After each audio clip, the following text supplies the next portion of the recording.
Hey guys, welcome back to Riding with Andrew. So today we're going to be doing a bike check on both my Specialized and my Cannondale. Let's start with the one that we already know about, which is my Cannondale. So this is the Cannondale. I made a review about it like about a couple weeks ago. It's one of my most popular videos. You can go check it out in the top right. So we can take a look at it now.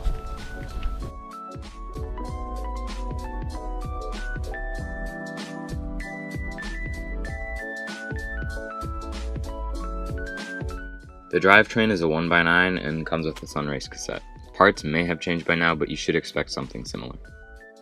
I swapped back to the stock pedals from the Race Face Chesters because I put them up for sale to get some new black ones.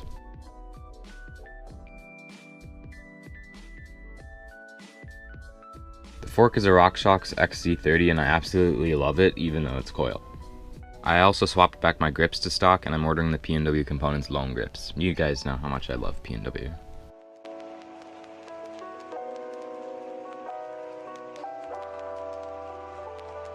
The bike comes with the Shimano MT200 hydraulic disc brakes and have Shimano RT26 rotors.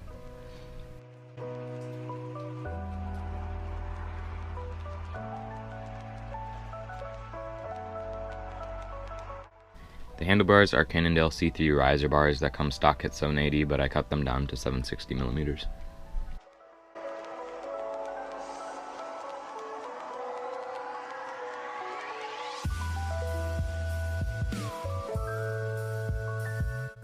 I give this bike a 4 out of 5 stars. If it had an air shock, it would be put at a 5 for an entry-level bike.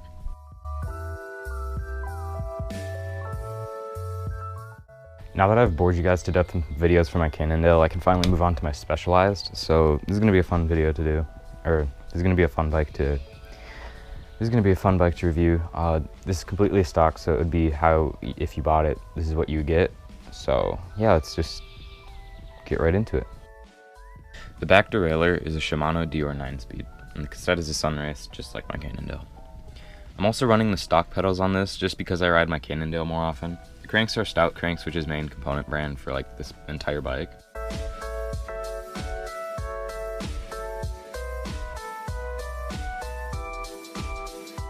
The frame has internal rooting, which gives it a nice touch. The fork is a Suntour XCR Air, which has a rebound adjustment and 100mm of travel. Usually Suntour doesn't make great forks for entry-level hardtails, but I think they did a good job on this one so far.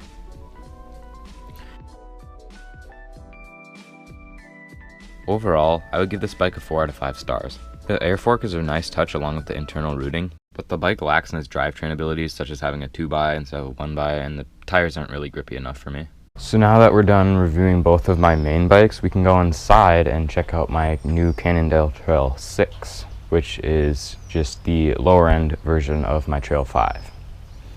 So we can go inside and do that now. Now on to my last bike. The Cannondale Trail 6 was purchased for indoor biking and training during the winter, but I never got around to buying rollers, so it kind of just sits in my basement waiting to be used. The brakes are the same as my Cannondale, Shimano MT200 and the MT200 rotors.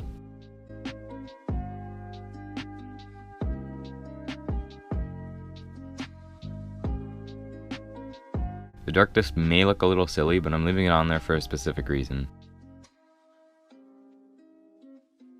As on all of my bikes, I'm running stock pedals and grips. I'm not planning on upgrading these pedals or pretty much anything on the bike, as it's just used as a trainer. You guessed it, like on all of my bikes, I have a Sunrace 9-speed cassette on this one.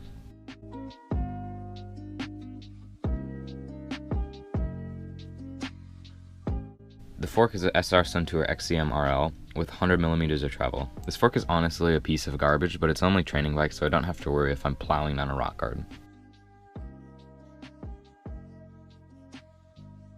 The handlebars are Cannondale C4 bars, which is a glossy color instead of my Trail 5, which is more of a matte.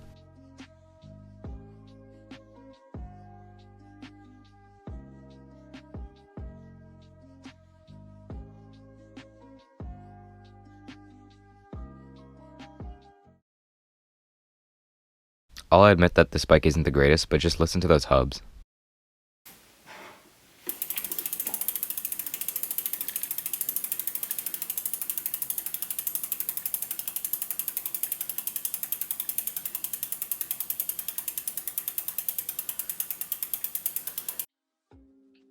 All in all, I would give this bike a 3 out of 5 stars, which is being pretty generous. It lacks in a lot of areas, such as the fork, but it does have nice hubs, so I'll give it that.